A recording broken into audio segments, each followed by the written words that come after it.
Hello everyone. আজকে একটা video দেখলাম, তাই ভাবলাম তোমাদের সাথে শেয়ার করি। ইনস্টাগ্রামে একটা ভিডিও দেখলাম, রাদার ফেসবুকেও দেখেছি ভিডিওটা ছিল কি করে চা খেতে হবে। হ্যাঁ, স্কিনের ক্লাসে কি করে চা খেতে হবে এটা আমরা মানে দেখছিলাম ভিডিওতে।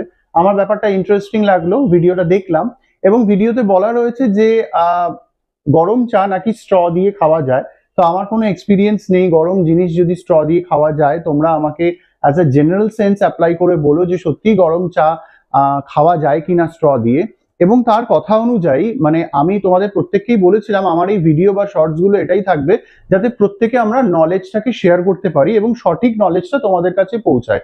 কোনো গিমিক্স না, কোনো আদার্স কোনো কিছু না, শুধুমাত্র নলেজটা যেন তোমাদের কাছে থাকে, যেটা তোমরা অবভিয়াসলি ভেরিফাই করবে আমি সত্যি বলছি কিনা। কথাটা ছিল সেন্সিটিভ স্কিনের জন্য, মানে এই পার্টটা যদি আমাদের সেন্সিটিভ থাকে তাহলে নাকি চা খেলে বা টি সিপ করলে আমাদের এই পার্টে আরো সেন্সিটিভিটি বেড়ে যেতে পারে। আমি প্রথমেই বলি সেন্সিটিভ স্কিন বলে কিছু হয় না, স্কিন তিনটে টাইপেরই হয়: normal skin, oily skin, dry skin. Sensitivity is a skin problem যেটা হয় একমাত্র ওয়েদার ক্লাইমেটিক কন্ডিশনের জন্য, তার কোনো ইন্টারনাল হরমোনাল প্রবলেম সেটার জন্য হতে পারে। আর থার্ড হচ্ছে কোনো অ্যাডভান্স কসমেটিক রিয়াকশনের জন্য হতে পারে। তো এটা আমার মনে হয় তোমাদের জানা উচিত। Sensitive skin is a problem.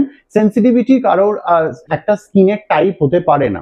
তো প্রথমেই এই জায়গাটা ভুল। তারপরে গরম এই যে চাটা সিপ করা, মানে সেটা অবভিয়াসলি দেখো আমরা প্রত্যেকেই কেউ না কেউ কিছু তো খেতেই হবে এবং সেন্সিটিভ স্কিনের কেয়ারটা আটমোস্ট দরকার। আমি যেটা আমার নলেজে জানতাম সেটা হচ্ছে হট ওয়াটার আমরা লাগাতে পারবো না স্কিনে, বাট ডেফিনেটলি গরম যদি কোনো কিছু মানে সূর্যের আলোয় যদি সেন্সিটিভ স্কিনে যায় বা কোনো হার্শ লাইটের সামনে পড়ে সেটা কিন্তু অবভিয়াসলি স্কিনটা খারাপ করবে। তার মানে এটা না যে স্ট্র দিয়ে কোনো গরম কিছু খাওয়া যেতে পারে, যেটা নাকি একদমই মানে কোনো লজিকই নেই কথাটায়। আর সেন্সিটিভ স্কিন যিনি বলেছেন, আমি নামটা তো ডিসক্লোজ করছি না, বাট স্টিল আমি এতটুকুনি বলবো যে সঠিক ব্যাপারটা জেনে সবার সঙ্গে মানে আপনি সামনে তুলে ধরুন, কারণ আপনার এই ভিডিওটা কিন্তু আরো 10,000 মানুষজন দেখছে, তারাও ঠিক এই ভুলটাই শিখছে।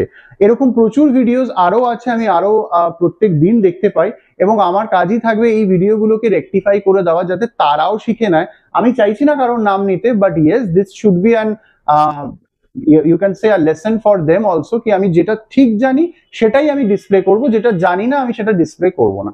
Thank you for watching, keep following for more such video.